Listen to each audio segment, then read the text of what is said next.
Okay, necessary. Let's see here. Necessary features for online team-based games. Looking for team. Detailed story about LFG and the bare minimum I need. Okay, so currently, if I could add just a cut, I got a lot of things to change in this chapter, a lot of things. But if I could add the bare minimum, we're not going to change the ladder. We're not going to just if I had 3 wishes or 5 wishes, what would I do to the current game of Overwatch? I need accumulated win loss tie records. I need to see this on everyone I met. Even if that means 80% of the people I meet will have 000, meaning I've never played a game with them before. I need to see this. If we can stick with the 3 unlimited avoids, that's fine. I wouldn't waste one of my wishes on that. But let's see here. What else? Let me just I would want to take notes on the players. I think this would be a lot of bang for the buck. Just let me take, uh, a little 255 character limit notes that I can put on each and every person on my friends list. Um, I really want a subfield for the looking for group feature because it's just way too short. And yeah, you may get spam with the larger feature, with the larger amount of characters allowed. But I mean, listen, you're putting statistics inside of your LFG title. Oh my god, it's horrible. The LFG is horrible. But anyway, thank you very much for giving it to us. But more, please. Uh, w- let me describe. Did I? Let me describe how I want to do it. So, one nice feature is I've heard people ask for this. If someone has a private profile, explain that on their moniker. Explain that, display that on their name tag so I don't have to click into the menu to see that they have a block profile, which 90% of people do. That's fine. You want to block your profile. Don't make me click into it to find out. Thank you very much. Thank you. It's so horrible. It's so bad, guys. Good job. Good job. We love Overwatch.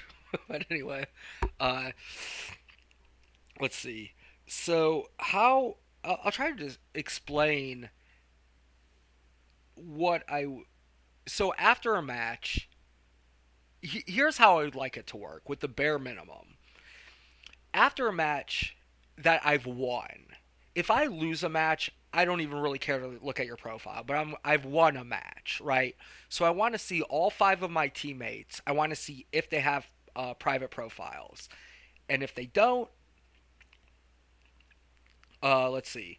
So, like, let's say the only one guy has a public profile, and I look into it, and what I generally find is that they don't really play a lot of Overwatch.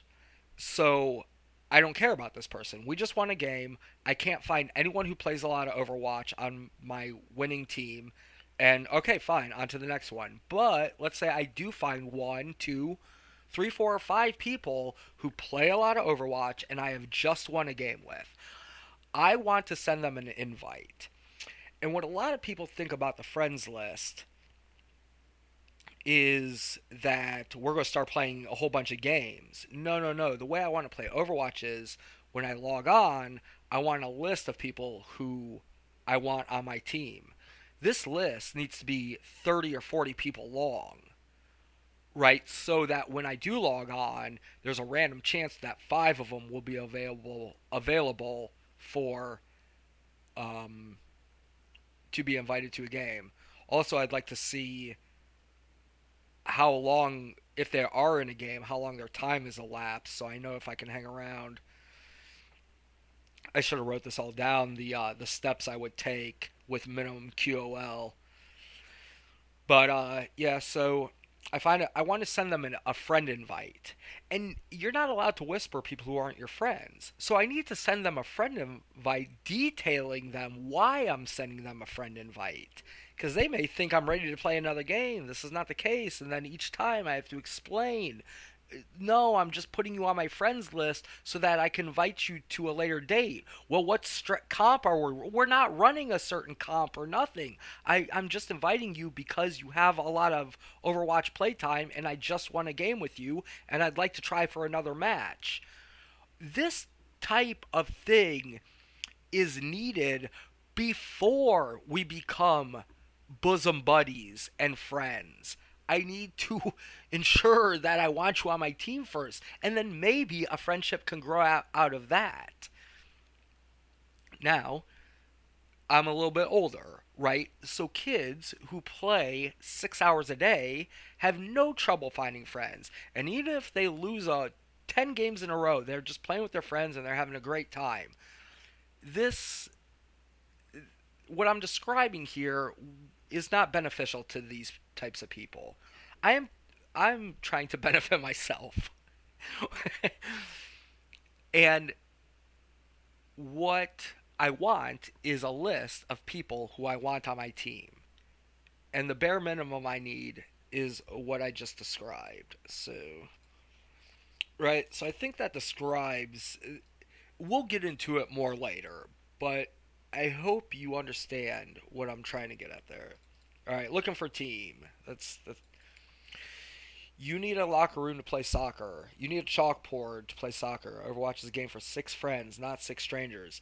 And you make friends by winning games. This I'm not addressing the demographic from 13 to 22, right?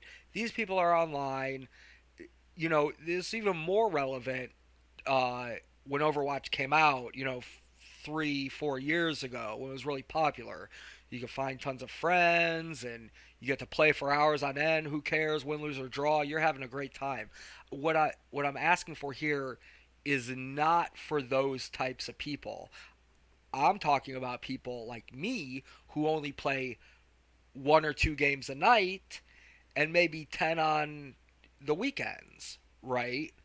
Not people who spend 5 hours, not people who spend their life on Overwatch, right? They don't need this kind of stuff, although they might enjoy it. But you need a locker room to play soccer, right? Who It's like, all right, let's go play soccer. What plays are we running? No, no, just boo, there's the whistle. Times, like what are you doing?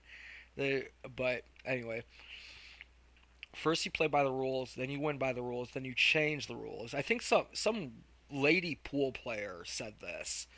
I think, and so first you play by the rules, which I'm doing, then you win by the rules, which I'm not doing. So I really can't change any of the rules because I can't win yet.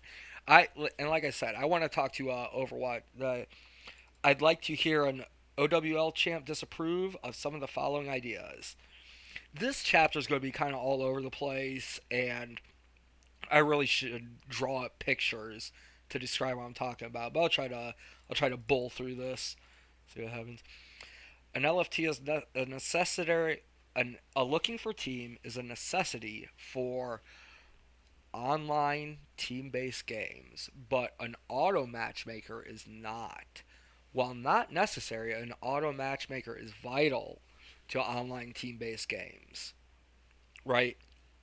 So the LFT is a necessity, if you want to call it that. Where an auto matchmaker, it was a good decision not to make sure that only pre-mades could participate in the ladder. But you see what I'm saying? The LFT, the LFG is a necessity. The auto matchmaker is just a luxury, although vital.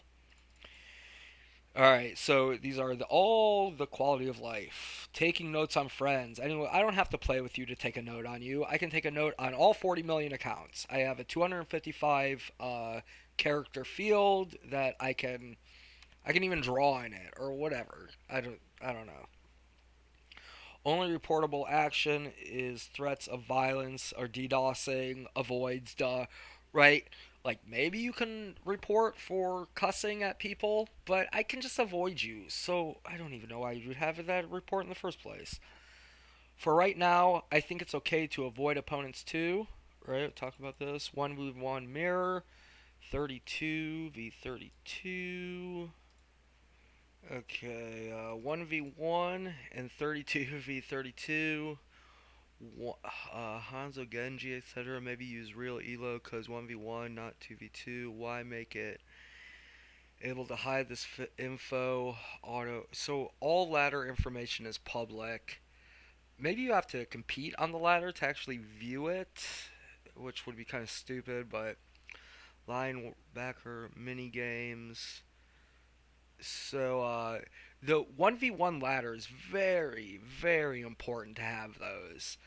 You know, if it, it's interesting and important to know that the number one DPS is Jay Jonak, but when it comes to 1v1, he's actually not the best 1v1 tracer. In a team setting, he is the best tracer.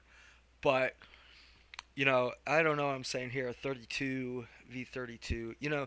You're encouraging people to play competitive. It's bad. It's really greedy. Um, you know, but if you don't want to spend money on making a 1v1 ladder, to actually all program it all up and blah blah blah. Overwatch is young, right? I'll give it that much. So if you leave a queue early, your time spent is saved. We need the statistic wins per 10 days or 2 weeks. These are all the quality of life. Filter is so easy. What they can check off in their profile is directly passed on to the matrix filter page. It's so easy. Give me a hyperlink sandbox tool. Like if I had an expert programmer like sitting next to me, like I'm pretty sure I could build this thing like pretty quickly.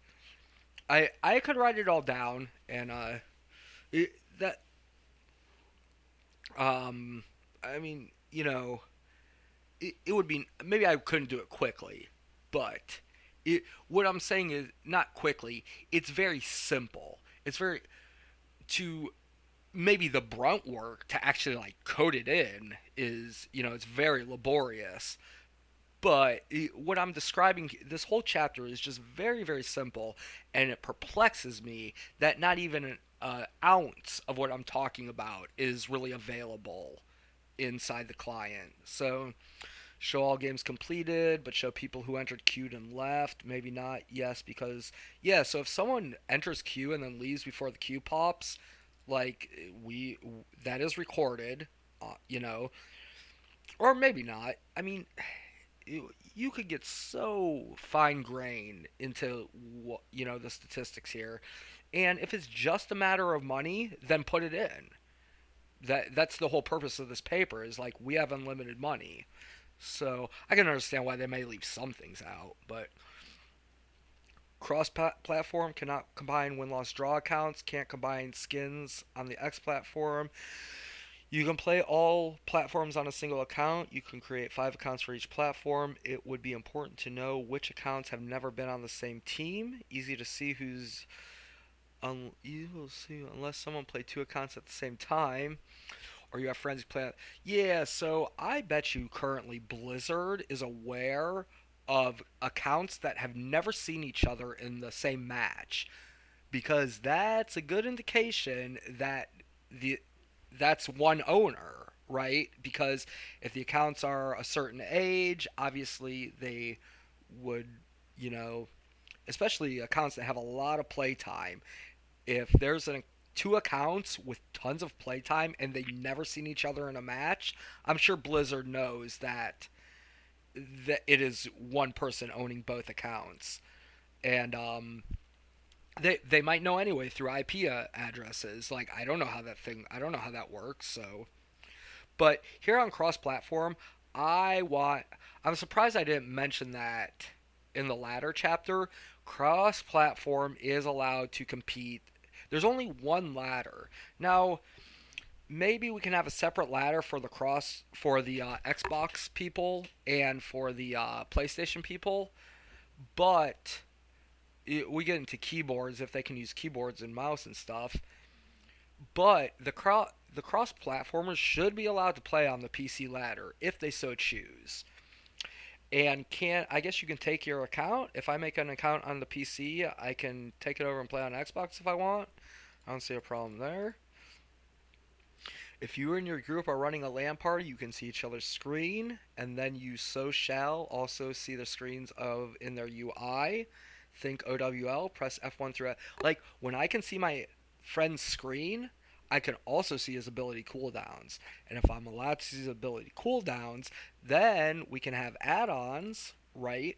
And I can see my teammates' cooldowns.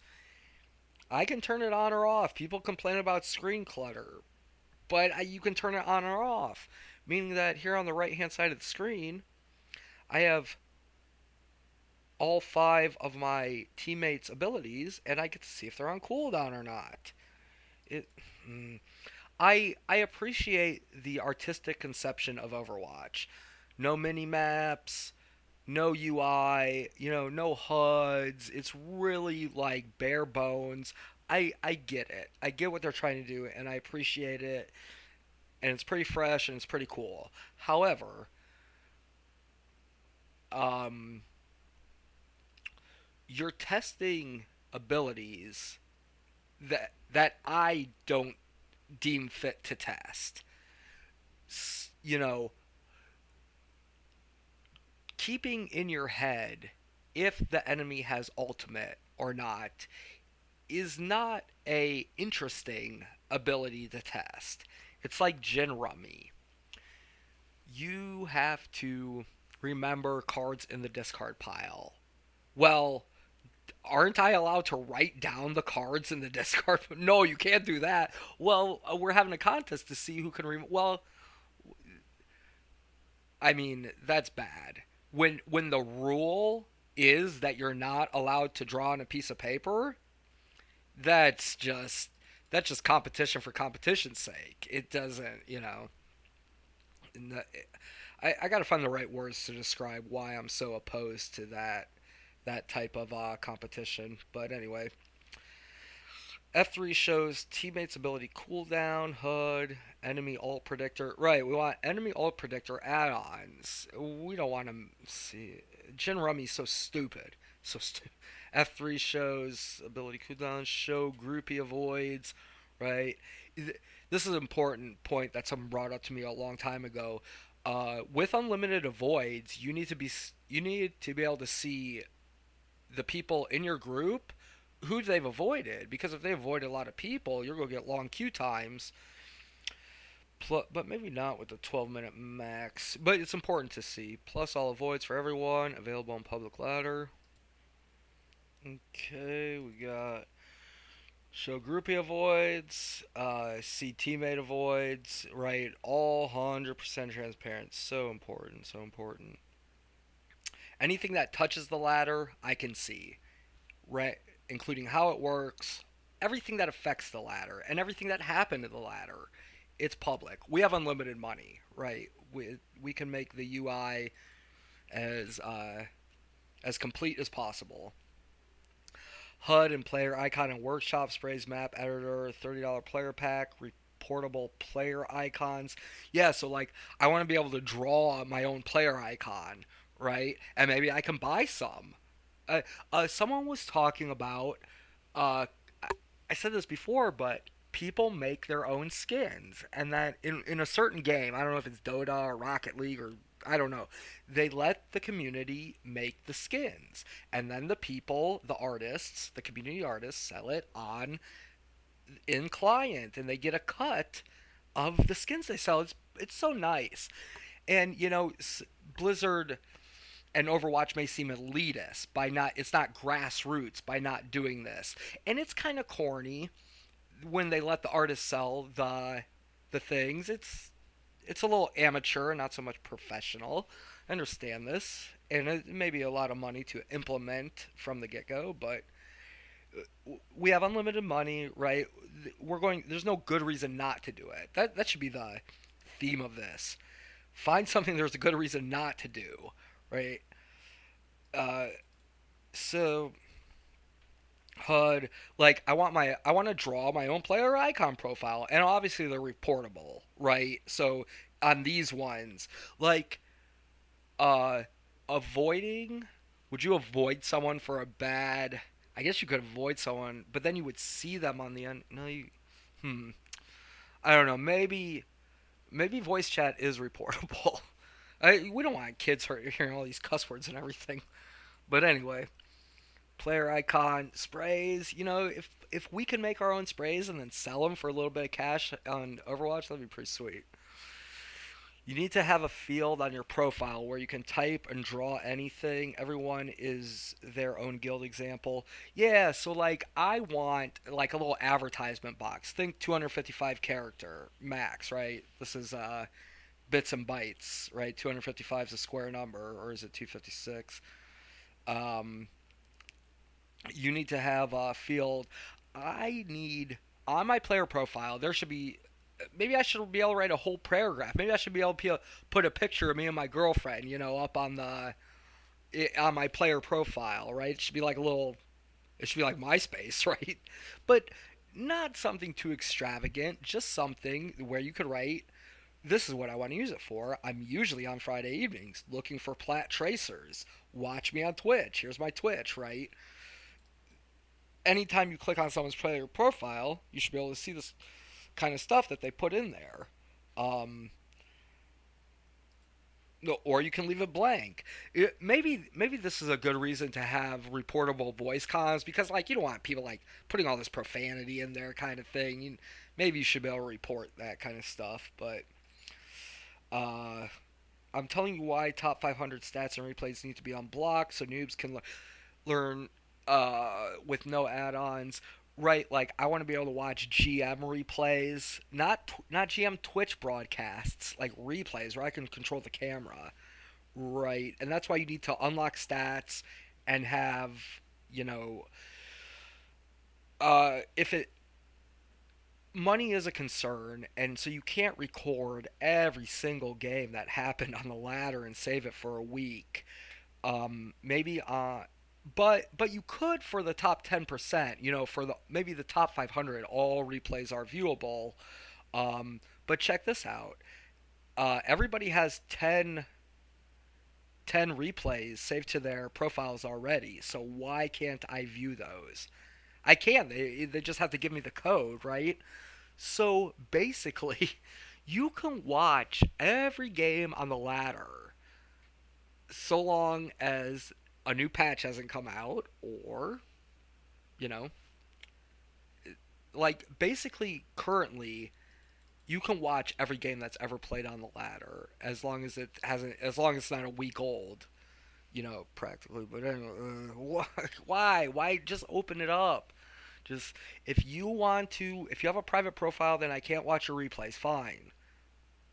But currently I have to ask to watch your replays, which it's anyway, customizable nameplates for friends list, same size as friends list, lobby, etc. You can put notes or no notes letter rung on and off, friends per screen. We're talking about UI. Yeah, like you only fit 32 friends in the screen. Like you should be able to fit a lot more than that. Custom. Yeah, yeah. So on your friends list you have the nameplate, and maybe you don't really care about the SR being displayed on the nameplate, so you can kind of like change it out, and you would be able to. It wouldn't be set in stone what the nameplate said, right? You could kind of change it around in workshop or something. So 50, 100, 300 game moving average. The 500, 300 is OP. This is the one that everyone's going to talk about. Talk about highest, lazy dullards. QOL, team group, stock chart, longest held number one, leaderboard. This is talking about how, with the ladder that I described, how you actually rank one person against another. And it has to do with the moving average of your rank. Right. This is the number that's important, not exactly where you reside at currently. Sort your friends list by who's in queue. I guess I have to spell it out. All the filterable matrices are for the UI hyperlink, hyperlink sandbox, hyperlink wiki chart, workshop. Maybe I'll draw up some sketch or something and I'll show you how I want the UI to look. Unlimited avoid, blocks, music, etc. I said that at the beginning, right? Obviously 40 million is the correct amount of friend limit, but I guess if we're talking about money, we can do 10,000, maybe even 1,500, 1,000. I don't know. We need more. We need more than 200 with and more than 30 blocks, but block lists and mutes, more than 30 of those. With unlimited avoids being public, the alliance and the horde would form maybe three factions. So if you had unlimited avoids, you would be able to see maybe like five different factions, right? You wouldn't have to name them or anything, but maybe you would have to create a whole new separate screen for this because you would see that. How exactly do I describe this? But all right, so we have a system with unlimited avoids. Yes, you would see a pool of bad people who had like a lot of avoids, and they even tried for it. Like it's a sport to them. We're trying to get as many avoids as we possibly can, and I don't. It's wild, but but be above and beyond that, you would see that like what the Venn diagram, right? You would see like the alliance and the horde forming. I would suspect maybe there's five and maybe like 12 subsections, and you would see, and then and then if you actually question these people, and it would seem like all these people are into model trains. It's just kind of weird to be really, and all these people are into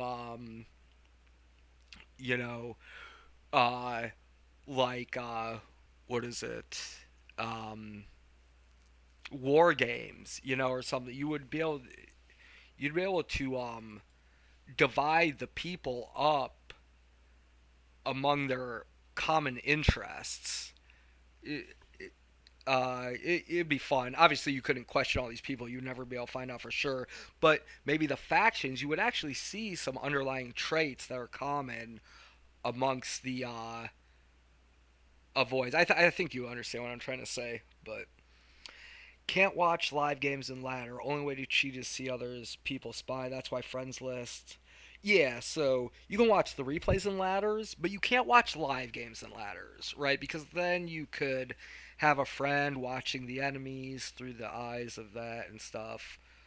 But maybe you could allow people to view your camera and your teammates' camera, and then we get a little bit of coaching, right?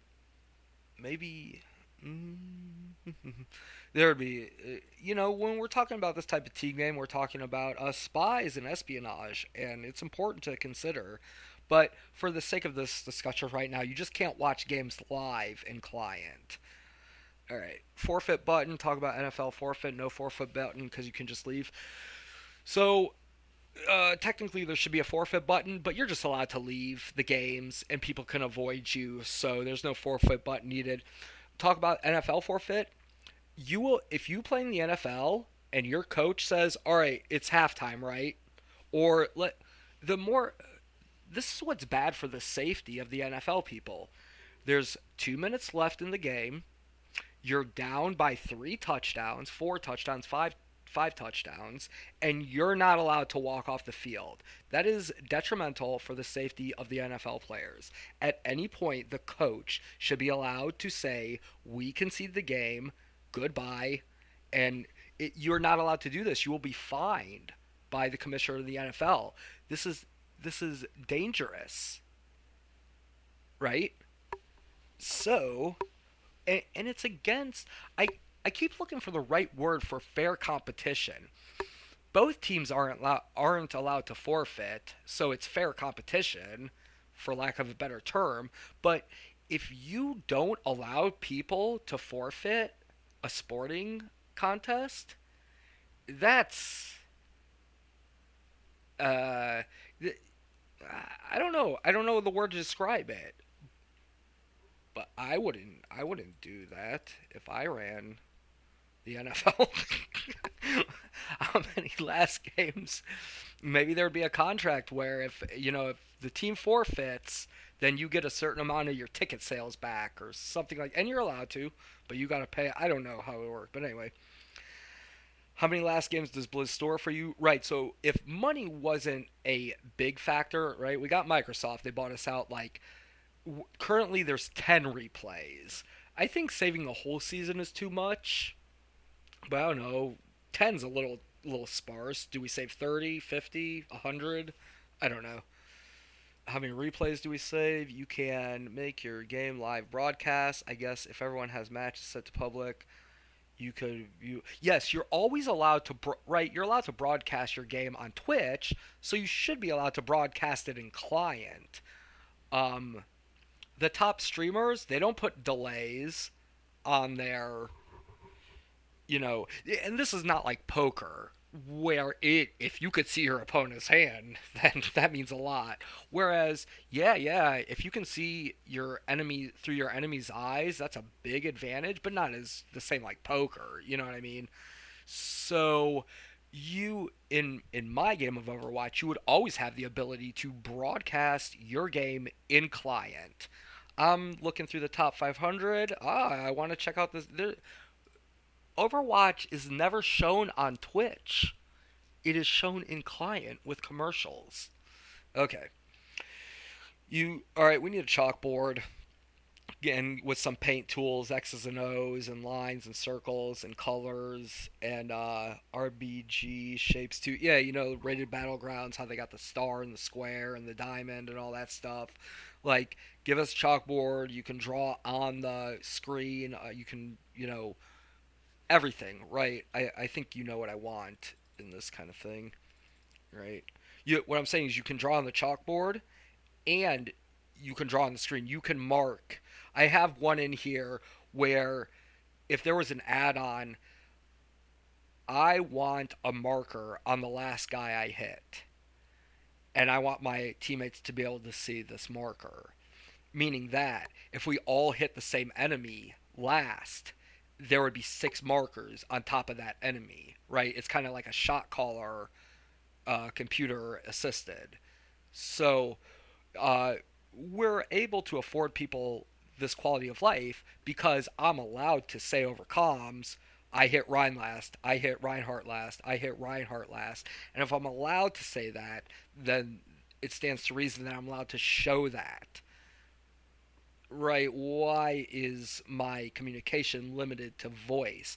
I get I like the I like the bare bones approach to Overwatch. It's a sport, and we're not we're not using computer heads up displays to optimize the game. It's cool. No mini maps. I like it. It's interesting, but it's not the game that I want to play. Yeah. So individual hero SR for informational purpose only. Highest rung achieved with hero. It wouldn't be 100% accurate, but nice to have for group leaders. 1v1 ladder, 1v1 mercy, right? So, it's important to know how good of a tracer you are on King's Row and how that information is conveyed to the player base would be easy to tell with all this quality of life I'm talking about and all these statistics. Now you can make an extra screen that ranks all the tracers on King's Row, right? So the individual hero SR I'm talking about, it would work in conjunction with the 1v1 ladders. So we got a big game cut. Like, for top 500, everybody knows everybody, right? They have a really good idea. But if I'm trying to make a team, if I reside in silver, or maybe even plat, I don't know. If I reside in bronze or silver, and I'm trying to work on a strategy for King's Row, like this is the information I need to to try to run this. Oh shoot, what was that? No. Oh. Okay, so sorry about that. Let's see. Chalkboard. Highest rung achieved. Triple. This is an important stat. Remove GM stacking limits. Obviously, you ignoramuses. Ain't you got? Ain't you know? how to do a ladder properly. Like I said, doing this thing, I thought the GM stacking limits were for another reason, but I guess it's so four GMs don't go on the same team. But like I said, that's the responsibility of the GMs. They are the ones who are queuing up during low population time. So, no, no. Let GMs six stack. Final answer. Warn people of password sharing and then let them do it. Also, it's totally legal. Like, I like the way Blizzard writes the disclaimer about sharing your password. I don't know if it's um, unique to Blizzard, but they do a good job of that. And yes, you are allowed to share passwords, but still keep the warning in place. GMs can sell their accounts, and why it's okay is consider me. All right, this is why GMs. I'm okay with GM selling accounts to bronze people. So, and why this is considered okay to me, an honest player stuck in silver. That's me. Honest player stuck in silver. If GM account selling was policed, then yes, I may climb up some rungs. However, versus another honest silver player, GM account selling means nothing more to me versus the other honest silver player. And that's why I need to be able to tell who has a name bot, and I need to be able to tell who people might have bought accounts. You could tell, maybe you do IP address recording. Now, you're not banning aimbotters, you're not banning GM selling, but I would still like to know, and if you could do this, this would be great, even though I wouldn't care if you did it anyway or not. So, if I were to and I'll go back to it, is that if you can't tell me who's using an aimbot, I still want to let them use an aimbot. If you can't tell me who bought a GM account, if you are unable to figure that out and let me know who bought a GM account, I still want you to let the GM sell their accounts. Okay. If I were to make an online team-based game, here's what I would do. Let us pretend it can be anything. So it's important I like the football, right? If you can solve PvP in football, you can solve it in Overwatch. These features are a must. All of them can't hide their. Yeah, all Mario computer games. I can't think of a third party. Yeah. Like I said, this is interesting, and I'd like some feedback on this. The Yankees don't play behind a curtain, right? They're not allowed to hide their statistics, but in today's modern era, we can. We can. So, I'd like to hear some other people's takes on this. Talk about RBGs and WoW, how many ideas you can apply to a simple hockey game. Yeah, so I had all these. I would play WoW RBGs during MOP and WOD, and I was like, why don't they have this? Why don't they have, like a player directory? And why can't I do this to form a team? And it just seemed kind of odd to me, and I just left it at, well, World of Warcraft is a PvE game, right? So I shouldn't expect too much from the PvP side, and I left, which is fine. But Arathi Basin 15, it was funny. Arathi Basin is 10v10 in rated battlegrounds, and it's a shame because it's a 15v15 map. Same with Warsong Gulch, like it's made for 15v15, and so it's a shame that I left World of Warcraft because I probably would have left it now once Overwatch came out, but I do enjoy Wizards more than the futuristic thing that Overwatch presents. But Overwatch does have. It's funny. Overwatch is like Dungeons and Dragons, but in the future. It's kind of cool. It's a good IP. So yeah, like right here. How do we run the flea flicker without looking for team, looking for group, looking for player? I want to run the flea flicker. Like, you have to fill out the application first, and then maybe we can be friends. My dilemma describes efforts to form six stacks, and how Okay, my dilemma describes efforts 6 stacks and how I don't use Discord and never will. This addresses the haters saying get good. I am not using Discord. I refuse to use Discord. I and it's on sheer principle, even if it's at the detriment of my games. I will not leave Overwatch to a third-party website to do anything. No, I'm not doing it. I am not doing it. You have to fill out the application first and then maybe we can be friends. Yeah, so Discord is about making friends and then seeing if you're good. No, no, no, no, no. I need that's like and I've heard these trolls, they say that you have to make friends and then get good. That's not how business works.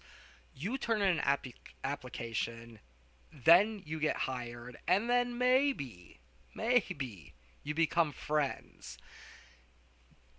So running a business and running an Overwatch team, it's essentially the same thing. When I'm trying to start a business, I don't make friends with millions of random people and then see how good they are at flipping burgers. No, I see how good they are at flipping burgers first, and then hopefully one day we can become good friends. So that's why Discord is not it's anti it's anti Overwatch, right? Ugh. Guilds. It needs to be to show when friends typically play per week, per month. Anyway, I can see when all the players are on ladder. Elaborate, right? We need to see the trends of the people. It's population trends are important for queue times. Um, guilds are fine. All right, this good one. Guilds are fine as long as you can join as many as you want. Guild shopping is so stupid. Also, maybe some guilds will make sure you aren't currently a member of rival guilds. Guild membership is public? I don't know. Ooh, friends list is not public because it doesn't matter to the ladder. Yeah? So everything's public. I said public, public, public, but not the friends list because it has nothing to. I can see who you've grouped with. Yeah, that's important. I get to see who you group, but the friends list it doesn't matter because you can join a guild without doing it in client, right? So is guild membership public? Who cares? Not really. Guilds aren't really needed with all the QL I designed, but they are cool nonetheless. Contender Overwatch League guild affiliations. That'd be a great way to market it. We have contender guilds and Overwatch guilds. But the guild I'm describing that I want is not a guild at all. My guild is my friends list. And we need to be able to separate the friends by just favorites. You have one way to separate friends, and I need folders, okay? uh, like I said, this is a little scrambled up, but let's see. Guilds are fine as long as you can make. Um, Everyone's a guild leader, and they should have a friends list and a folder in that friends list that contains people who they want on their team. This is the guild, right? And it is a network. It is a million little guilds. Now, you can make something cool on top of that where it actually is a guild and then you have a guild SR, right? That'd be super cool, right? But that I don't really need that. What I do need is a looking for team interface. Let's say it. To see if my friends play no limits, I have to check each profile individually. I should just be able to check the whole ladder, wiki, spreadsheet, sorting, anything that happens in the ladder is public, right? I can sort the ladder by who plays no limits. I can sort my friends list by who plays no limits. 1v1, May snowball fight, everything. You need to be able to see all current in queue. This way you know when to play. Also encourage people to play during the cusp of the bell curve, mild trafficked. Right, I already talked about this. Storage is really cheap nowadays, so a ginormous database would be so cool. The win-loss draw rungs. people log on to Battle.net but not in a game, I should be able to send them invites even if they don't have the option, which they should, to receive invites. Thinks about people who are invisible status. Yeah, so like if someone's currently invisible, I can't send them an invite to play a game. But with all this QOL I'm talking about, um, I would be able to display something on my name where, queuing up for comp in 10 minutes, where I don't necessarily need to send out friend invites, or, not friend invites. I don't need to send out invitations to the game. Um, I think all this QOL explains itself. Kind of, it should be known what I'm kind of shooting for. Um, my system means yes. If you have friends that are good at Overwatch, your SR will be higher. Heck, you can buy accounts and Blizzard will not punish anyone. So, everything I'm describing here means that, say you're 15 years old and you have an older brother who's 22, and all his friends who are also 22 years old are all grandmasters in Overwatch. What this means in my system is that the 15-year-old can essentially play at a GM rank because his brother's buddies will just let him play on their accounts. Now this happens currently anyway, so why keep it in the dark, right? That's my theory. I don't know how League of Legends works, Rocket League, Madden, PvP, WoW, or Paladins, TF2, etc. I've tried to ask around, and no MMOFPSs seem to have any of what I'm talking about. Can we crowdfund this endeavor? Like, I don't understand why League of Legends doesn't have this. Rocket League, nah. I don't know if it's too expensive or what's going on, but go back to the gin rummy thing a little bit and why I'm clamoring for all this quality of life. Everything I've just described and will describe, I'm able to write down on a piece of paper. So, if we had unlimited money and I was king of Overwatch, I would put all this stuff inside the client. If I can write it down on a piece of paper, Blizz owes it to me to put it in client. This goes for all PvP games, full stop, right? Considering if we had unlimited amount of money, right? All right, so you should be able to watch all games, but Dage Sword is expensive, so it'd be cool to just watch 3 recent. Obviously, 10 most recent games are already saved anyway. Although this feature is kind of stupid because it will mostly go unused, but that's not why we build PV. All this stuff, if any of your counter argument is no one's going to use that, no one's going to use that, that's not a good excuse not to put it. I will use it. And if I will use it, it's a good reason to put it in because we have unlimited money, right? We're not doing cost control. So, yeah, that's funny. It took me a while to realize that currently there's 10 replays saved at Blizzard for every single account, all 40 million, even though obviously not everyone plays. But, yeah, so. Alright, we're getting close to the end here. Alright, yeah, we are. Alright, so, let's see. Okay, so, Matrix. The Matrix, I gotta draw this up. It'll be pretty cool. Win, loss, tie. What rungs on the server, what rungs on the hero last week. Make what the LFT page looks like. I'll draw up some pictures, hopefully. Looking for teammates. Talk about the woes of what I have to do to get 6 players on the same team. Private profiles not allowed. Check, please. No, I don't use Discord.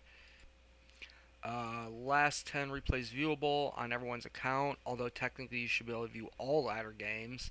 Have a total display of the number for funsies. Matches started, matches completed, and percentages available on the top of the ladder. Rung positions viewable next to username. LFT, fine grain, LFGP, hero controls, right? We want a big matrix. For stats, can you have queues in your LFG group workshop with 10 people, but others can just join and wait? We would get Flarkness, able to join multiple groups as player. What does this mean? Can you have queues in your LFG group in WoW? Yeah, so with 10 full. Yeah, so if you have a All right, so you have a group of 6, right? I still want people to be able to join because maybe I'm going to kick one of those 6 people. All right, that's the bad thing about group leaders. Like, you have to stay in group forever, filtering out all these players. It's so stupid. Checking players' profiles to invite. Everyone has private, right? I already said this. The best thing about all these ideas is that it's spreadsheet, very cheap, lots of bang for your buck, and everyone, even if no one uses it, it needs to be there for coaching as part of team games, right? The best thing, like everything I'm talking about, it's just spreadsheets. Now, maybe if one, two, three, four, or five programmers looked at what I'm talking about, they're like, "Oh my God, that's going to fucking take forever," and blah blah blah. That's fine, and I'd help if I could, but I don't think the money would be that good. And yeah, it may be kind of tacky, and you know, maybe they'll have trouble getting it right. But as far as the money is concerned, I think it's really, really, really cheap to do all the statistic matrices that I'm talking about. Okay, so if I write it down on a piece of paper, they don't owe it to me. If money wasn't a consideration, they would owe it to me. Let's say this much. All right, so Alright, I used to think accumulated win-loss tie record among peers was enough, but let's make it total SR gain loss. Rank is notched ups down the ladder with everyone because I could have a losing record with you, but a positive SR gain. Right? So I want the win-loss tie record, but I also want how many rungs I've climbed and descended with you. So a lot of people stay logged in on BattleNet so they can't accept invites where they otherwise might be willing to. Like if people go private and they go incognito offline and they don't want invites, I don't want to like bypass this. But um, I would think I mean, how can you get an invite if you don't have the client opened? I don't know, but many log in, play a game, log off, although they would play. Yeah, so like if I all right, so I'll give you a scenario. So my plan is to log on, play a game, and log off. Um, Say I log on, and I know one of my friends is going to be running a 6 stack when I only have like 3 minutes left in the game, in my game. Well, yeah, I might play another one. So you guys want people to play more Overwatch, right? So let's have it. Individual hero SR, talked about that. Player directory, you know, this is where I started out my idea. Basically reverse LFG. Why can people look for groups, but groups not look for people? Because here's the scenario: all these groups are listed, and the only solution, the only path for the player who wants to play in groups but doesn't want to run groups is to enter one group, find out they don't want him, leave. Enter another group, find out they don't want him, leave. Rinse and repeat, rinse and repeat. That's so stupid. Why can't I, as I am doing this, also have my name in the recruitment pool, the fishing recruit. Ugh, it's so. Mm. And what gets me so upset is that I knew they've probably needed this feature for 10, 20 years, but I knew that they needed this feature back during Mist of Pandaria. And to think that they now have made a PvP game, Overwatch, and they still don't have this type of thing, I think it has to do with money, which is fine, but we're not talking about money. So, mass whispering, invites for your friends. LFG should just be as much about filling up your friends list as it is about finding groups. Send a message with your invite. I mean, come on. And also, I understand spam is a concern, but I should be able to mass whisper all my friends, like, hey, starting up a comp, setting up a 6 stack in 5 minutes, get in here, be there, be square. But the ability to test control, I gotta see your ping. I gotta see your home server, right? All ladder information is public, so I know which servers you've played on, etc., etc. So the ability to have a subtitle in your LFG group, title length right now could be a little longer, but I like to be able to hover over the title and have a 255 character window pop up where you give a little more detail about running the group, subtitle for the LFP, for the LFT, right? Looking for a team. Maybe charge $20 for this in Overwatch 2, free when purchasing Overwatch 2. Like, say you didn't want to buy Overwatch 2, charge $20 for the I don't know what you would call this, the coaches suite. You know, here I'll type that in there right now. So coaches coaches suite, right? This would be right $20 for the coaches suite. I don't know. But they should give it to us for free. Wait, what am I talking about? All right, so now we'll go back up to the King of Overwatch right here. He's halfway down. Okay, so that was the bulk of it. Now, for the remainder of this, it's more about flavor and more about my personal choice. Right, now skip ahead to LFT, come back here, talk. Right, this chapter is more about my, you know, if I were truly king of Overwatch, how I would run the game. All right. Okay, these changes they didn't fit nicely in any category, and they're more about like flavor and we'll just go on with it. And they're just kind of random, I guess I should say. All right, ability attributes on F1 screen tied to balance terminal, right in the code C++ hexadecimal. Like when you change the uh, the balance in the game, then the stats are automatically done into the F1 screen, so they don't have to like keep redoing it and keep redoing it.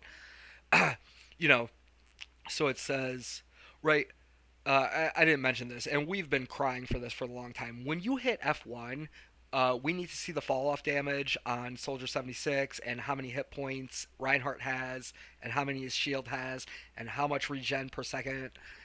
All the attributes of all the abilities need to be shown on the F1 screen, the numeric attributes. So what I would do if I were King of Overwatch is I would write it in such a way that so there's never a mistake. When you change the balance, it is automatically changed in the F1 screen. So there's never, yeah, the coding will still have errors and stuff, but you can work out those bugs. Don't make the people manually type the attributes into the F1 screen. Make it automatic so there's never a chance, there's not another layer for a chance of mistakes. Okay, so you tailor you tailor a game to players, not the audience. Football in the 1940s, they changed the rules. Football in the 1940s, viewer friendly. False start in football and offsides in soccer. So, like I said, in the 1940s, they made some rule changes that made it a little more viewer friendly. Right? I don't know exactly what they were, but I heard about it. So, these are rules I don't agree with. False start in football and offsides in soccer. Um, I think there's better ways to solve the problems they're trying to address with this. Um, I've talked to people. I've only talked about three people about offsides in soccer, and they all like, no, no, shut up, don't say that. I really want to sit down and have a good chat with someone and them explain to me why offsides is the best solution to the problem they're trying to address. What I don't like about offsides in soccer is sometimes the referee gets the call wrong. Right, that you must avoid that at all costs. That's my line of thinking. And same with false starts, right? Sometimes the false start call in football, I mean, those offensive linemen are scared to death to sneeze. That's not a good way to address the problem. You should be able to fake out the defense and try to get them jump over the line. What's wrong with that? I know more about football than I do soccer, but the false start in football, it's so stupid. So, and I think a lot, why I'm saying this, I think a lot of decisions were made with in preparation for OWL, and I think it hurt the game overall.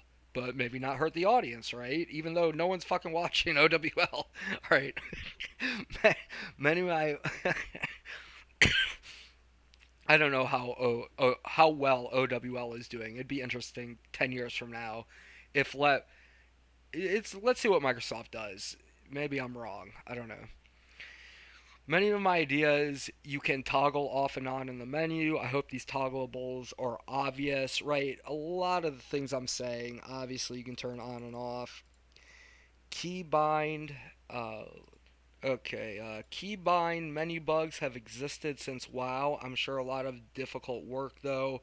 Me- Menu for bug key, like in the keybinds menu, like sometimes the menus don't work. I mean, don't get me wrong, they work, 97% of the time, but sometimes like it doesn't register, or I don't know, it seems a little too buggy. Like I said, it's pretty good, but there are some problems. Keybind profiles. I need three or more so I can play with keybinds and have two or three saved ones in case I mess up. I guess I only need like one saved one, but two would be nice too, in case for some extra reason. But yeah, not to have a keybind profile, especially with the bug. But don't fix the bugs. Fine, don't fix them. Just let me have another profile so I can look at what I like and then change it. Because sometimes you have to start from scratch. Mm. You can run 10 DPS in World of Warcraft RBGs. This proves hero limits or 2 is unnecessary, right? You can run 10 DPS in WoW RBGs. This proves that no hero limits is possible, is doable, is the way that I prefer, right? Get rid of health packs.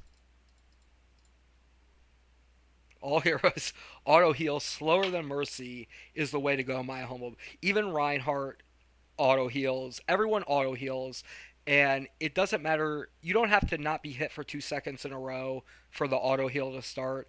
It is just a slow regenerative heal, meaning that you are low on health. You start running back towards spawn. Whether you run into a healer or you run so far that you actually have a little bit of health to start thinking about poking again, right? Overwatch is a game of tug of war. There's no reason to reduce the strength of them to zero. What I mean is that running to get a health pack or finding a healer is just the same as running backwards away from the battle. Why is running backwards away from the battle not as good as fighting a health pack? Right? You're disengaging. So, all right, all spheres shown with two cross circles, maybe even three. Think about Diva's ult displayed as three sets of two spheres. Each sphere being displayed as two circles intersecting at right angles. I guess spheres could actually be made out of three intersecting circles. Three circle spheres could rotate and precess. Star Fox, 12 great circles to show all spheres, toggleable.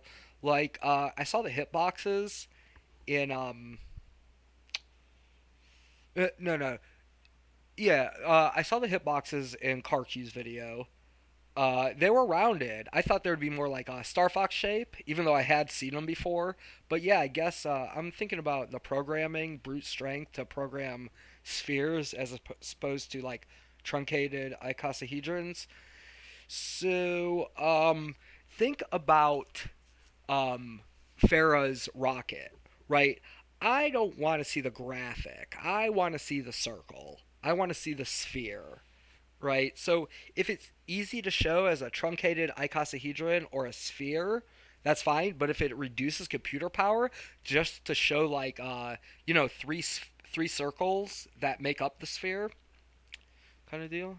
I hope that was clear, but always have enemy health bars on 24/7. Let me look at my player's screen. Right, if my friend can see the enemy health bar, then so can I. If he can tell me about it, I can see it. Shift Control F1, show your teammate's screen. Means that if my teammates can see an enemy health bar, so can I. Enemy health bar when damage. Right, so if you shoot someone, now maybe on the mini map it's a different story, but if you shoot someone, they can see it'd be easier for them to relay the health as opposed to their location, maybe.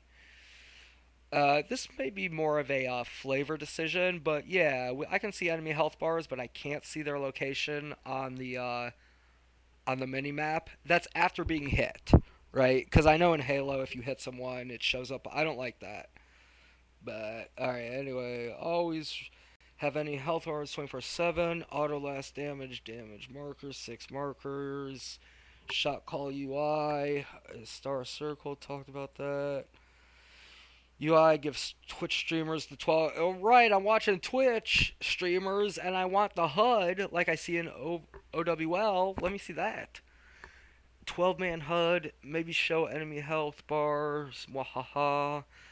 If my team can see it, tell me. He can hire a butler to tell me. I can see his screen and land. Just keep enemy health bars shown and the 5 markers of the last 5 and 5 markers for each of last hit by my allies. When you watch someone's replay in client, a Coca-Cola commercial pops up and the streamer gets some amount of money. We got Twitch. No, the streamers don't go to Twitch. They stream inside of Overwatch. Remember, we have unlimited money, guys. All right. UI marker above the last 5 enemies, able to watch through my enemy's eyes. You want OWL sits at the same table. What if you're playing land, right? Markers on RBGs. Talked about this. Ally health bar above head. Cool outline showing full. We need something in the UI that distinguishes 499 HP from full HP. Dang.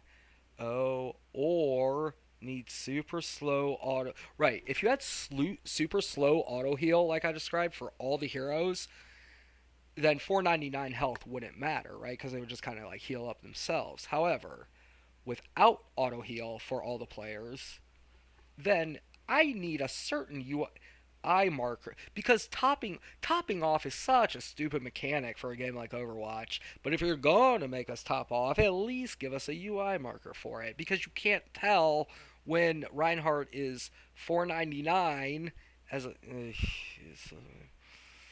Remove all ammo and reloads. This is something I've been thinking about for a little bit. I think playing Soldier with unlimited ammo and without reloading is the correct way to play Overwatch. Breaking down and McCree and Ash and Widow. There could be a couple heroes who would have like reload. Like it's I don't know, but it's no reloads. No reloads. Even Farah. I can't think of a hero that would garner a reload. I don't know. Maybe Sim, but Sim makes more sense, even more sense not to have a reload, right? Because it's like unlimited light energy. Let me think for a sec. Maybe Bastion would have a reload, but I'd be even in favor of not giving him a reload. You know, no reloads, unlimited ammo, no reloads. You just balance it in a different way. Um, I'd have to see how it worked and go from there. But breaking down knee walls is a chore. Chore in PvP games is bad design. Before the spawn doors open, set the knee walls back up after switching side. It's a PvP game for crying out loud. I think it's pretty cool, pretty neat, and pretty novel how when uh, defending on Rialto, that you kind of want to break down those walls, and when it's time to attack, then those walls are broken down. It's kind of neat, kind of cool, kind of novel. With that being said, stop. Don't do that. Um, the, breaking down knee walls. Like, I guess I like the breaking down knee walls thing because you're going to keep it up. But if we. There's a distinct advantage to start from attacking and defending first or second. We want the exact same attack and the exact same defense, right? Even though it's the most minor thing that I can think of, get it out of there. Set those walls back up. Now, if the OWL players say it's very, very important to knock down the knee walls and blah blah blah, this, let them have their way. But any any bronze or silver player can tell you that setting the knee walls back up is the correct choice. For lack of a better term, it's the correct choice. Okay, so knocking down knee walls is getting a little close to having NPCs in the game. No, no, no, no NPCs. Thank you very much. No, what's the snowy tundra called? The 40v40 WoW map.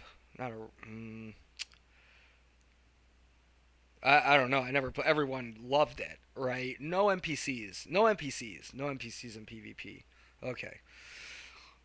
Hold down ability for McCree, Tracer, Blink, Roll. When you hold down the button, ground roll never stops pressing. When Blink, if you hold Blink, it won't automatically press itself. Catalog which abilities do and don't. It's inconsistent. In my humble opinion, all abilities should auto click. Tracer, Blink. Yeah, so if I roll as McCree and then immediately start holding down the button, then when it comes off cooldown, he will roll. That doesn't work with Tracer, but the Tracer Blink is kind of different. Like, I want. I don't even think this works. So, if I roll and continue to hold down the button, when it comes off cooldown, I want it to roll again. I don't want to have to, like, re-depress the button. That's not good. I like on fire mechanic, leave it alone or remove it. Like, I don't care. On fire, it's pretty cool. It lets you know if you're doing exceptionally well. Good job. But it doesn't really mean anything to the game, so you can take it out if you want. I think you should take it out because it doesn't mean anything to the game. But then Overwatch won't be fun, right? It won't sell any games if people don't go on fire. But if it doesn't do anything for the game, take it out. You know. But that's one thing where I like, oh yeah, leave it in. It's pretty cool. All right, so toggle reload cancel per hero on Zen. So when I play Zen, I spam the Discord and the Harmony Orb button. Now, when it's time to reload, I usually accidentally hit the button. So I cancel my reload. I want to turn um, that reload cancel off for Zen. If I start my reload, I don't want it canceled by me throwing out a Discord. And I should be able to turn that on and off. Now for Sim though, it seems I always want to shoot out the turret and cancel my reload. Right? I got to get that turret out there. Screw my reload, right? So this option should be available per character. It's I think they did that on purpose, but that's fine. All right. So Arathi Basin reskin. Think about Arathi Basin skinned in an Overwatch theme. And then it's 15v15. Overwatch League plays on Arathi Basin. Widow from Stables to Farm. Yeah. Yeah, it'd be so cool. But anyway. You can hear the film projector in Hollywood Theater. No dead end in the maps. What the fuck? Put a health pack in there, you big old douche. Alright, so it seems like they purposely made dead ends in Overwatch. Like, I don't know. That's at the top tier of Overwatch. These guys know the maps like the back of their hands. So they're trying to make exploratory nooks and crannies in the maps for I don't know. It's kind of weird. But anyway, I want to see health packs through walls, or at the very least press F3 to see a map through the health pack locations. So I am not going to be bothered by remembering where health pack locations are. I don't play enough to know where they are. I want them removed anyway with self heal. But if you're going to leave them in, let me press F3 and let me look at a map and, to refresh myself on where the health pack locations are. Like, seeing the locations through the walls, it's just a different UI option from the F3. Obviously, for ease of use, I would prefer the health pack, But I could see why someone would say, no, you can't see health packs through walls, but I'll let you press the F3 button to give you a refresher. So, remove all health packs. All heroes now self heal like Mercy, but at a slower rate. I think that's the way to go. Instead of spheres, okay, instead of sphere hitboxes for fair, etc., maybe truncated icosahedrons could be used instead of spheres for the icosahedrons, save on CPU or RAM, or geodesic spheres. Like, I don't know. It looks like you guys can put spheres in. Like, there's enough computer power, but I don't know. Maybe running on max, we do truncated icosahedrons. It depends what the hitbox is. I mean, if the hitbox, it looks like the hitboxes were spherical, so it doesn't seem like there's a problem with the CPU there. Let's see, holiday random skins, voice line, regular random, but throw. Yeah, so we have let's see, I want random skins, but I want an extra feature called random holiday, meaning that if there's an event like right now the Lunar New Year is going on, and if I had random holiday selected all throughout the year when there's not an event going on, I would just have the random skins. But when Lunar New Year came up, all the skins I had for the Lunar New Year would be added into that rotation, including the victory poses, right? Like, I don't want the graveyard victory pose coming up, in the middle of July.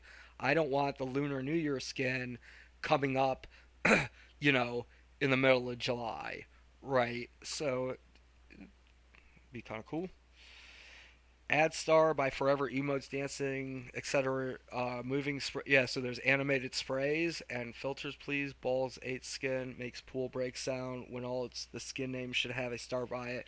Yeah, so like uh it's easy to tell which ones are like dancing, but like the perpetual emotes, like I want those like notated, right? It's kind of important for gameplay too, because I guess you can't stop the other emotes. I don't know.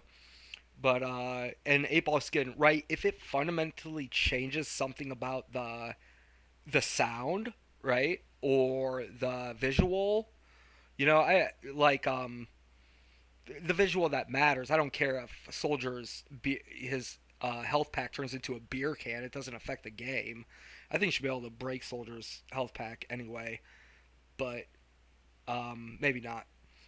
Um, yeah, so like 8 ball skin, balls 8 ball skin, it makes a pool break sound when you use the alt. Well, there should be a star by the name, telling.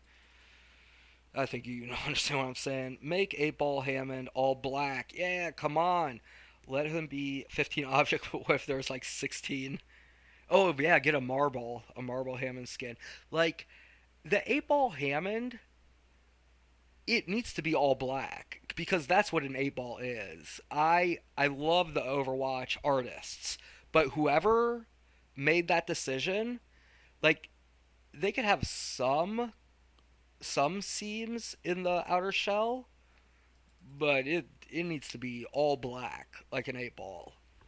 Or it's bad. That was a bad decision in my personal opinion. But the artists are great. Like whoever made that decision is kind of weird. But anyway, maybe they needed to, right? Maybe they needed to because OWL and like it's really important to see how the ball is turning, but and it would look really really bad. Yeah, maybe that was the reason. So all heroes should have a natural HP generation, maybe 1/10 of the rate of Mercy. Yeah, like the regen can be really really slow, but Mercy can still have faster HP regen, like it's an extra ability. But these eliminate the chore of topping off. Yeah, this rule changes won't affect the pros. Maybe I'll take that back. Let the pros do the balance. But if if all heroes had a really, really, really, really slow health regeneration, then topping off wouldn't be necessary. Even though you still do it a little bit, topping it's like breaking down barriers, breaking down knee walls, right? It's the same thing as topping off. It's chores. We don't want NPCs in PvP, and we don't want chores in PvP. It's bad. It's bad PvP design, in my humble opinion. If I can record my comms, Blizzard can record my comms. That'd be a lot of money.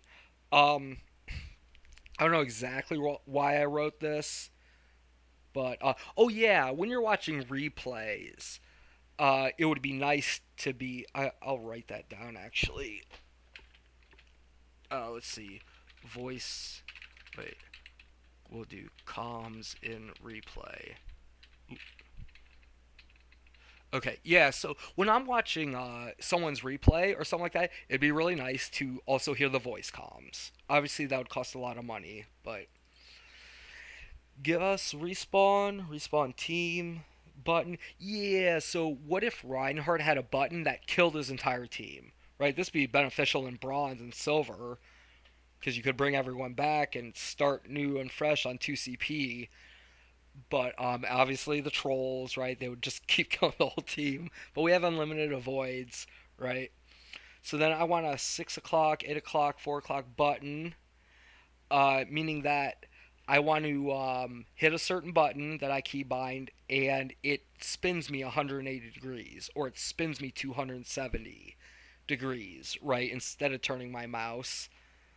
Um, Increase voice comms for strangers. Yeah, so like I guess Discord has individual voice levels, which is dank QOL. So yeah, so that is kind of needed. Every once in a while, someone's voice will be really, really low, and I'd like to turn it up a little bit, and then they might yell into the microphone. But yeah, if we're not talking about money, like why not put that in individual voice volume adjustments? Good job on replay and LFG. Probably budgeted for well before launch. So what I'm thinking about, I've always thought this about Overwatch is, you know, Bobby just said get it to market, and we'll do replays and LFGs later, right? They already have the groundwork laid, and they came out relatively early, but it was cool. Like that's my big gripe about PvP is like you owe us replay and you owe us LFG on the day of launch. It is a PvP game. What are you thinking? But in hindsight, we have it now, so just the philosophy of PvP in my philosophy of PvP. Workshop for C menu. Yeah, yeah. So a lot of people want huge quality of life for the C menu. I don't use it very much, but yeah, let the workshop kids do what they want with that. Why why are there out of the way spots that are far from the objective that have no health pack? It's like they're doing this intentionally to confuse you. I'd put a health pack there if I were king. Yeah, so all those dead ends, there's really no reason not to put a health pack there unless you want. I don't know. I don't like it. I don't like those dead ends because I'm running around looking for a health pack. And I say, "Oh, it looks like there's one here, but there's not." It's not funny, guys. All right, no one's laughing. I want Ryan's shield meter to be under his health meter when I look at him. Also, I want to see everyone's ability CD, all toggleable, of course. This is for all heroes too. Plus, you have F3 screens. So I said the F3 was the map, but it's also the opponent, my teammate's screen. Um, I want Ryan. Yeah, I want friendly Ryan. So my my friendly Ryan, I want to see his shield meter. Like I know you guys put the cracks in the shield, but UI kill feature roll off the bottom of the screen, customizable. Yeah, so now the kill feed will disappear after 5 or 6 kills or anything. Like why not have it roll off the bottom of the screen? You can turn it on or off, or you have to give mini maps or guilds or both, but not neither. Anna calls to Rhine, line of sight, broke. Right, Rhine minimap with obstructions, 5 dots on the minimap. Each hero has a color. Good job, Jeff. I don't know why I wrote that. But yeah, so if you don't want to do guilds, you have to do mini maps, right? Because I want to play with a team. They should be calling out to me, and we're not familiar with each other, so they're not going to call out to me. So give me the mini map, or give me guilds, and we can play Overwatch just like OWL people do, where we call out to each other. But you have to afford me the opportunity to to receive applications and to hand out applications. Minimap with customizable hero dots, dots for turrets, spawn door glowing on minimap. Maybe even grabs and all abilities. That would be awesome if abilities were shown on the minimap. Yeah, so like we want a minimap. It's like you're leaving it out for the sake of leaving it out. I understand the artistic integrity. I kind of like it a little bit, but it's it's not the game that I want to play. The game I want to play has a minimap. So Minimap programmed with vector graphics, so you can resize it, field of view on the teammates, show a pie wedge like out of their eyes to what they can see. Can't see enemies if team can see projectiles. Show on a map. Need a good way to show elevation. Workshop. Show enemies on minimap if they're in frame of view of team. Show frame of view of team on minimap. Yeah, so like your Zen's in the back, and what he can see, what's on his screen, is shown as a piece of a pie wedge, right? And if there's an enemy in there, then it shows up as a dot, but he may not actually see that enemy. I'm all for not having the enemies on the mini maps whatsoever. This would be totally fine. But the frame of view, yeah, put the frame of view on there. Like, I need to know where my Anna is and like where she's looking at. She's allowed to tell me, right? Whereas for as far as the enemy, maybe they're even hitting enemies and not seeing that. So they can't always relay in voice where the enemies are, so do not show them on the mini map. However, they can always relay what they can see, the area of the field they can see.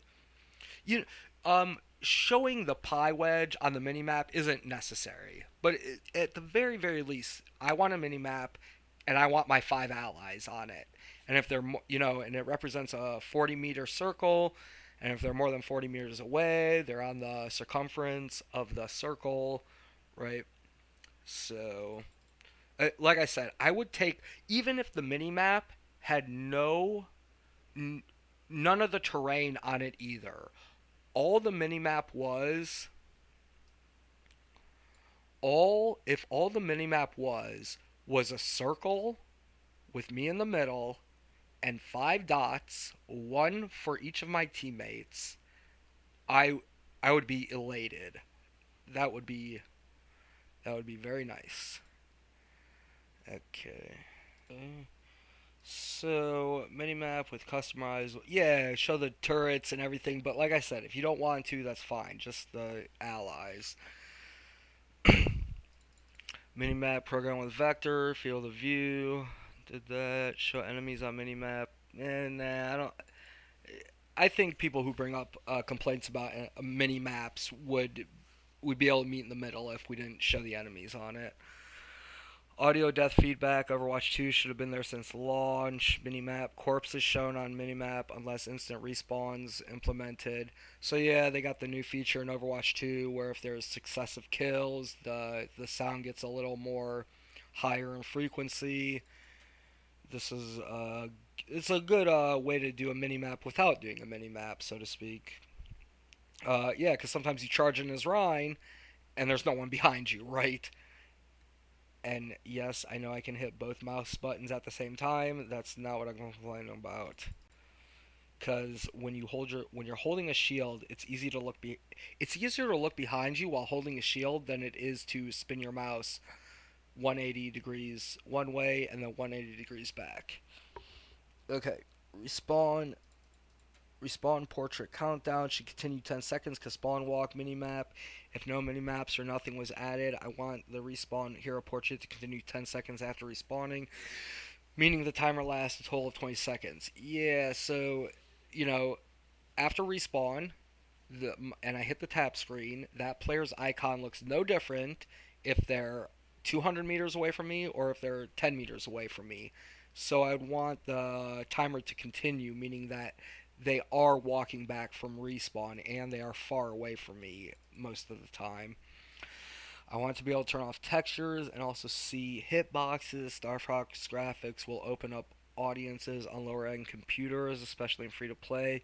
You must let me put all 11 heroes in vanilla skins. It's a PvP game for crying out loud. I can imagine how people would be up in arms if I was allowed to turn their skins off. However, this is a PvP game. I do not care that you got the brand new Lunar Event skin. I need to see you in the vanilla skin or in the Overwatch skin, Overwatch League skin, right? I want to see the hitboxes, but at the very least, I should be allowed to turn your skins off. You can hit your teammates, maybe. Torb, ult to thaw allies. CC should hit all, maybe, but not damage. Yeah, so what a lot of people complain about CC, and I thought of a cool mechanic is that what if like you can't damage your allies, but what if the CC would hit their allies? Like definitely Farah Rocket Burst and Ash's Coach Gun. Yeah, yeah, it moves allies. Now let's go a little bit deeper. Can Brig bash her allies? Yeah, yeah, she can, and this will curtail CC. We can do this is up in the air. I don't care one way or the other. Torb ult to thaw. Yeah, so like if Maeve, I got a whole thing about the fire and ice thing. Torb's ult should thaw frozen allies, but I'll talk about. I want May to shoot snow. It's more about balance. You can hit your teammates maybe. Friendly fire. Mm, let's turn it on and see what happens. We can keep it off too. I mean, Widow and Bastion need to be able to see through their allies. Kinda. It's kind of weird, but new rule, all CC effects now do not discriminate between friendly and enemy units. Maybe Hog can hook teammates, right? If you're so worried about the hook, you can damage teammates. He'll be a lot more careful. It's just one solution. I'm not necessarily advocating for this because I'm fine with the way friendly fire works right now. No CC, no friendly fire, no nothing. But something fun to think about. Show health packs through walls or press F2 for a map. Talked about that. Chalkboards. We want chalkboards. I keep getting these F buttons mixed up. Right? We have chalkboards. We had overhead map and RBGs. Chalkboard viewed available. Same button. Look at my screen. Right? I can show people my screen. They need to tell you. You have endorsements in the game. Tell us how they work. There's no reason not to. Why the upvote cards at the end? I can't even see the total amount of upvotes I've got, my percentage chance to get an upvote. What are you doing? Take notes after the game, not chores, not upvoting people. That if it means something or if it doesn't, you're not telling us. At least let me take notes after the game. At least make me do something useful. Discord hook, interrupt reload. I talked about this. I want the option to never, for let's see, keep going. Means nothing that for the OWL and even Yeetle complained about canceling his um machine gun on Ball. Hold down M1, Ash reload. Is it? Yeah, I'm like reloading on Ash when I've only reloaded one shell. And the Discord and the hook problem are the same, right? Like I'm if I'm reloading as Hog, I do not, and I hit the hook button, I do not want it to hook. I want the reload to finish. Same exact mechanic with Zen. I want the reload to finish. And I want it changeable for each character. On Sim, I want the turret to come out. I want the reload to be cancelled. Resize, move, and adjust opacity for HUD. Dirty conformity for OWL and it's a PvP game. Let me change the heads up display. You're not letting me change it because you want it to be conformed to for OWL's sake. This is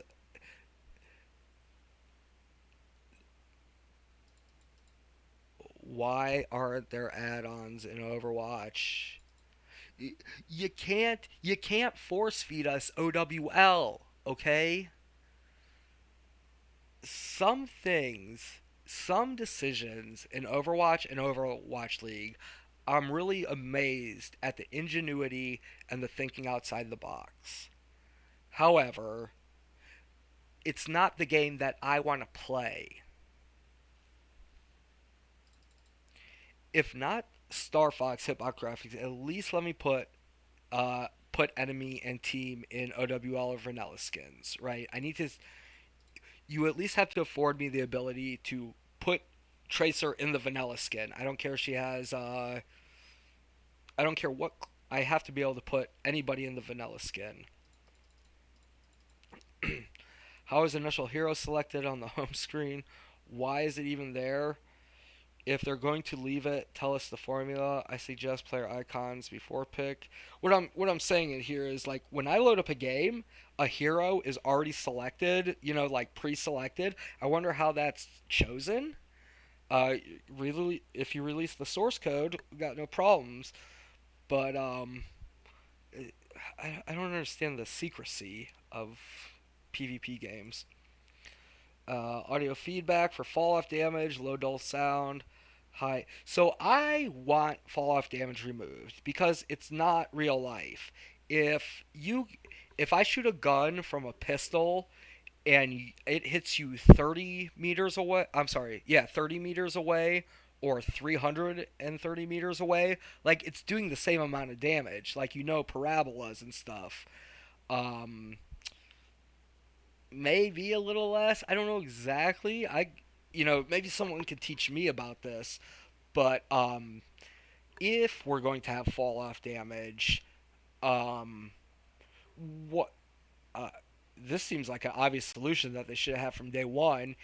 If I'm doing the highest amount of damage, it should be a high pingy sound, like dee dee dee dee dee. But if you're low and away and I'm doing the lowest damage, it should be dull, like da da da da. But it should scale up dynamically in the middle and how the fall off damage is being distributed. I don't want fall off damage. I'll go into it a little bit. So if the pixels, all right, picture this. So the pixels on your screen are 1900 by 1000, right? And the reticle is 1 pixel big. If the head of my enemy is 1 pixel big, the torso is 1 pixel big, and the legs are 1 pixel big. So I have a 1 pixel reticle and a 3 pixel person. How far away is that person? I would guess that person is farther away than it is from stables to farms on Arathi Basin. I would say much farther. So if I need pixel perfect aim, until you surpass pixel perfect aim, fall off damage shouldn't exist. Now, I actually did watch a video where a guy was trying to. I purposely looked this up for fall off damage, where a guy was trying to hit a very small target with a pistol, right? He had like a regular old like pistol, and he was shooting at like a golf ball sized target. I think it was 50 yards away. It could have been like 300 yards away. And really, he had no chance of hitting it. And he was just trying to get lucky. And yes, he did hit one sometimes. So is fall off damage there to represent like the impossibility of hitting someone with a pistol from 300 yards away? I guess fall off damage is an established mechanic in first person shooters, so I would have to talk to some people who know a little bit more about the subject.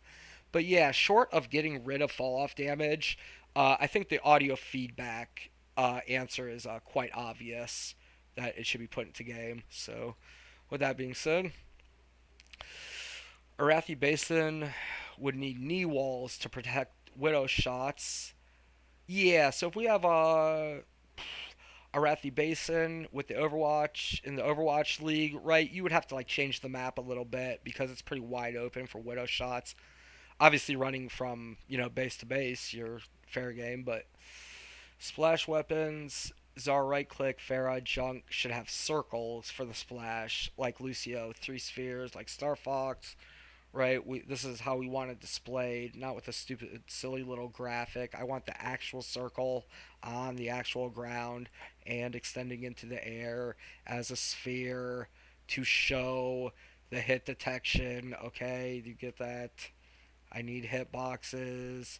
Please hitboxes. Thank you. Okay, let's see. Also, I'd like to take this time to mention, let's see, that,